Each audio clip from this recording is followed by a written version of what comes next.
A blinking green light on your router is often caused by a software glitch, which can interfere with connectivity. Fortunately, this issue can usually be resolved by restarting the router.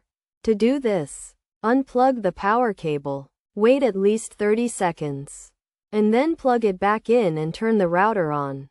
After the router has booted up, check to see if the blinking has stopped.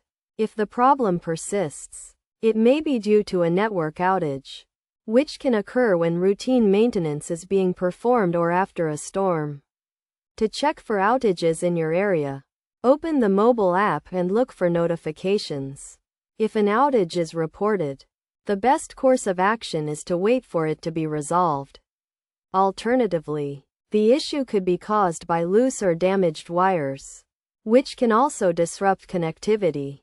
To address this, switch off and unplug the router. Inspect the wires for damage, and ensure they are firmly plugged in before turning the device back on. If none of these steps resolve the issue, it may be necessary to call a technician for further assistance.